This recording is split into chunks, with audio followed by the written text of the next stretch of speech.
Baik, Assalamualaikum warahmatullahi wabarakatuh. Sebelumnya perkenalkan nama saya Abdul Rifki dengan nomor NPM 2470021111055. Pada kesempatan kali ini saya akan mendemonstrasikan hasil proyek UAS pribadi saya pada mata kuliah sistem tertanam. Oke, langsung saja kita ke simulasinya. Di sini saya menggunakan Walkwi dan juga menggunakan komunikasi MQTT Node-RED.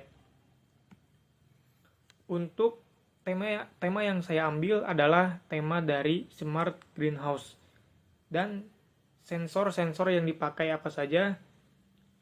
Yang di sini saya memakai DHT22 untuk monitoring suhu dan kelembaban udara. Dan untuk outputan dari DHT22 ini, saya memakai relay yang nantinya relay ini akan mengaktifkan dan juga menonaktifkan kipas. Yang kedua ada sensor LDR. Sensor LDR ini untuk memonitoring intensitas cahaya. Output dari sensor LDR ini adalah grow light yang dipasang relay untuk mengaktifkan dan menonaktifkan si grow light. Dan yang ketiga, saya memakai sensor kelembaban tanah. Karena sensor kelembaban tanah tidak ada di Walkwi, saya menggantinya dengan potensiometer. Dan untuk outputan dari sensor kelembaban tanah ini, saya memakai relay untuk mengaktifkan pompa air. Di sini ada LED. LED ini untuk indikator sebagai terhubung atau tidaknya ke jaringan. Dan di sini juga ada buzzer. Buzzer ini yang nantinya sebagai indikator warning. Oke, langsung saja kita. Oh ya, untuk komunikasinya saya memakai MQTT Node-RED yang nantinya akan dijelaskan lebih lanjut terkait flow node-nya. Di sini kita demokan terlebih dahulu. Kita coba untuk mengatur temperatur atau suhunya. Di sini ada monitoringnya. Kita coba ubah ke minus 10 derajat Celcius. Nah, di sini ada delay, sedikit delay. Nah, ini sudah muncul.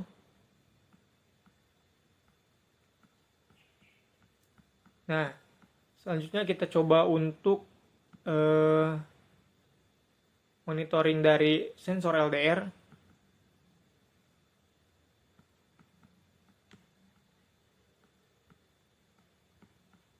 Nah, dia sudah berubah. Coba atur lagi. Nah, sudah berubah.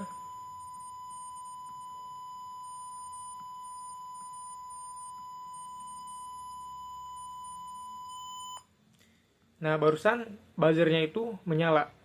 Yang artinya ketika saya mengatur daripada si sensor lux ini melebihi 10.000 lux, lebih besar daripada 10.000 lux, buzzer ini akan menyala. Yang artinya mengirimkan indikator warning. Selanjutnya kita coba untuk potensiometer atau sensor kelembaban tanah. Coba putar. Ini ada sedikit delay. Nah,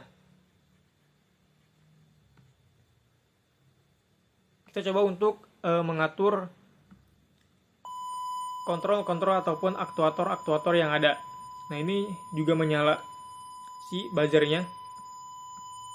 Saya menyetingnya ketika di atas 80%, buzzer ini akan mengirimkan atau mengeluarkan suara.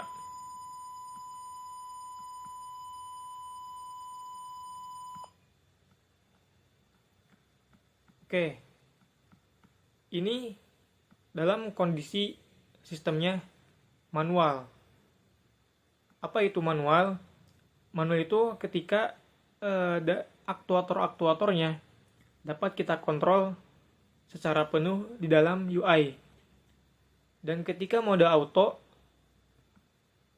aktuator-aktuator atau pengontrol itu diatur oleh sensor-sensor. Ini masih dalam mode manual. Kita coba mode auto. Nah, kita coba untuk menghidupkan si pompa air.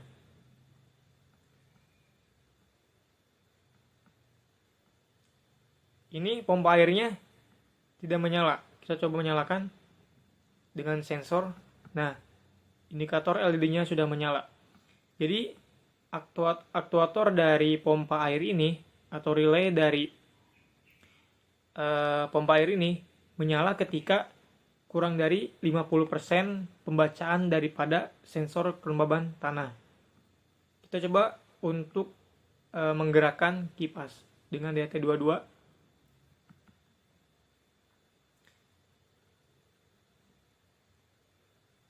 6 derajat. Di sini masih merah. Nah, sudah hijau. Dia aktif. Nah, relay daripada kipas angin ini akan aktif ketika lebih besar daripada 40 derajat Celcius. Kita coba untuk sensor LDR-nya. Nah, untuk sensor LDR ini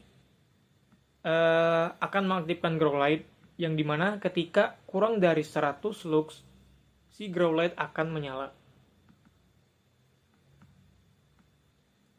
Ini ada delay.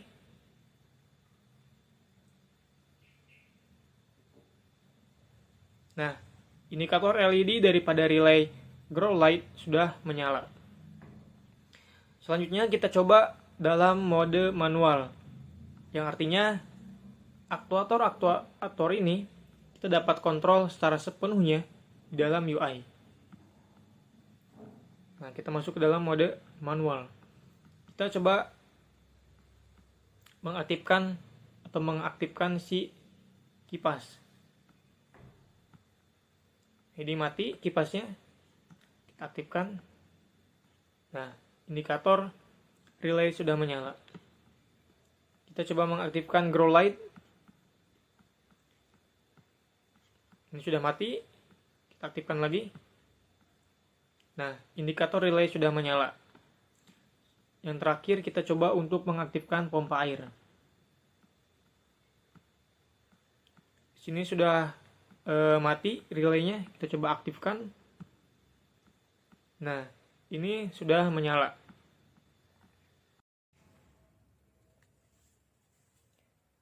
Berikut adalah logika dari flow node di dalam MQTT Node-RED. Ini adalah untuk yang ini untuk sensor DHT22. Yang ini untuk sensor LDR.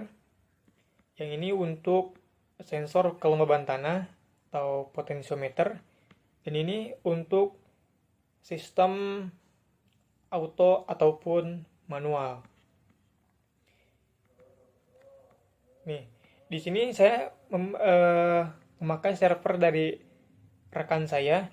Terima kasih kepada Muhammad Naufal Ihsan yang telah meminjamkan servernya untuk project UAS ini. Di sini ada topiknya, topik tip temp. Ini bisa disesuaikan dengan kode dari Wakwinya. Di sini ada monitoring dari humidity. Ini untuk menampilkan status kipas. Ini untuk menampilkan monitoring sensor LDR-nya atau lux-nya. Ini untuk menampilkan status daripada grow light. Nah, ini untuk mengaktifkan atau menonaktifkan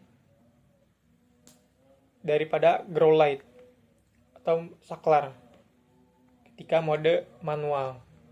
Ini juga untuk monitoringnya, status dan pembacaannya. Dan ini ada MQTT out. Ini MQTT out untuk menyalakan atau menaktifkan si pompa air. Nah, ini di sini ada mode sistem untuk mode manual ataupun mode auto. Menggunakan yang MQTT out. Dan ini adalah topiknya. Oh ya, ini adalah saklar untuk menghidupkan atau mematikan si kipas dengan MQTT out. Oke, baik, saya akan menjelaskan beberapa poin. Yang pertama itu kenapa debounce diperlukan. Debounce ini diperlukan sebagai atau untuk mengantisipasi fenomena catering atau saklar cetrek-cetrek secara cepat. Nah, pada proyek saya ini, jika ketika suhu atau DT22 dalam batasnya 40,1 atau 39,9, relay kipas ini akan hidup mati berulang kali dalam hitungan milidetik. Debounce ini berfungsi sebagai penyaring agar relay tidak cepat rusak akibat perpindahan mekanis yang terlalu instan. Nah, selanjutnya apa fungsi dari input pull up? Input pull up ini adalah konfigurasi untuk mengaktifkan resistor internal di dalam microcontroller SP32 yang menarik tegangan pin ke posisi high atau 3,3 volt secara default. Yang fungsinya itu adalah mencegah kondisi floating pada pin input digital. Nah, meskipun dalam proyek saya ini didominasi oleh sensor analog yang sudah memiliki sirkuit internal, input pull up sangat krusial jika saya ini ingin menambah tombol fisik manual di alat agar pembacaan logika tombolnya stabil. Nah, yang ketiga itu bagaimana ESP32 menangani banyak koneksi jaringan. ESP32 itu memiliki prosesor dual core 0 dan core 1, serta arsitektur stack Wi-Fi LWIP yang tertanam di sistem operasinya. Pada simulasi saya, ESP32 menangani koneksi jaringan secara sinkron lewat perintah klien loop. Fungsi ini secara berkala membagi waktu pemrosesan di latar belakang untuk menjaga jabat tangan atau keep alive jaringan Wi-Fi. Mendengarkan data masuk dari broker MQTT, callback, dan mengirim data sensor sekaligus tanpa menyetop jalannya program utama. Nah, selanjutnya apa risiko penggunaan delay pada sistem IoT? Penggunaan delay bersifat blocking, artinya ia menghentikan seluruh aktivitas prosesor selama waktu jeda tertentu. Pada sistem saya, jika kita memulai delay 2000 milisekund untuk membaca sensor, ESP32 akan buta selama 2 detik. Resikonya, ESP32 ini bisa melewatkan perintah darurat dari HP atau dari mobile, teman-teman. Yang ini akan gagal merespons pemutusan koneksi internet secara cepat dan berpotensi ditendang oleh broker MQTT atau timeout karena terlambat mengirim sinyal ping. Itulah mengapa kita menggantinya dengan metode non-blocking atau memanfaatkan milis dalam kurung. Selanjutnya, bagaimana sistem menangani API timeout? Sistem menangani API timeout menggunakan mekanisme keep alive timer dan batas waktu tunggu atau threshold. Jika dalam waktu tertentu server saya, yang dimana server ini dipinjamkan rekan saya, tidak merespons kiriman data dari ESP32 atau UI, sistem akan memutus koneksi yang menggantung tersebut, melepaskan memori yang terpakai, lalu memicu fungsi pemulihan saat perintah reconnect pada ESP32 atau menampilkan status terputus pada dashboard untuk mencegah sistem macet total. Nah, selanjutnya apa yang terjadi jika WiFi disconnect? Ketika WiFi disconnect, ESP32 akan kehilangan jalur komunikasi kepada MQTT.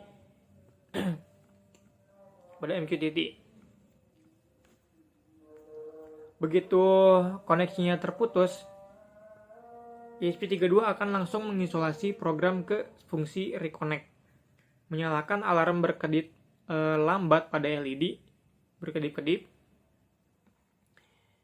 dan mengalihkan kendali aktuator sepenuhnya ke logika lokal demi keamanan ekosistem di simulasi saya ini. Nah, selanjutnya apa perbedaan simulasi dan implementasi nyatanya? Simulasi di waktu ini mengasumsikan lingkungan ideal. Komponen tidak memiliki resistansi kabel. Sensor DHT22 memberikan angka yang sangat presisi dan tidak ada gangguan panas lingkungan pada chipnya. Pada implementasi nyatanya, kita akan dihadapi masalah penurunan tegangan atau drop voltage. Saat 3 relay aktif bersamaan, perlunya power supply dengan arus yang cukup, serta perlunya kalibrasi ulang nilai ADC pada LDR dan potensiometer karena karakteristik komponen fisik memiliki nilai toleransi error. Selanjutnya, bagaimana noise sensor mempengaruhi aktuator? Noise pada sensor analog seperti pembacaan intensitas LDR atau kelembaban tanah dari potensiometer bisa menyebabkan nilai data melonjak naik turun secara acak dalam waktu singkat. Nah, jika tidak difilter, noise ini akan langsung membuat aktuator atau si relay pompa air terpicu hidup dan mati secara tidak stabil, memicu percikan di dalam saklar relay dan memperpendek untuk umur daripada pompa air tersebut. Nah, yang terakhir, kenapa file save penting pada sistem otomatis? File save ini sebagai sistem pengaman cadangan ketika sistem utama mengalami kegagalan fungsi. Contohnya pada proyek saya, file save yang nyata adalah penempatan logika buzzer warning di luar blok is auto mode. Jika jalur komunikasi internet terputus atau node-nya mati sehingga mode otomatis tidak bekerja, ESP32 secara lokal tetap memiliki kendali darurat untuk menyalakan buzzer jika suhu menembus batas ekstrim atau lebih dari 50 derajat Celcius, memastikan aset fisik tidak mengalami kerusakan atau kebakaran.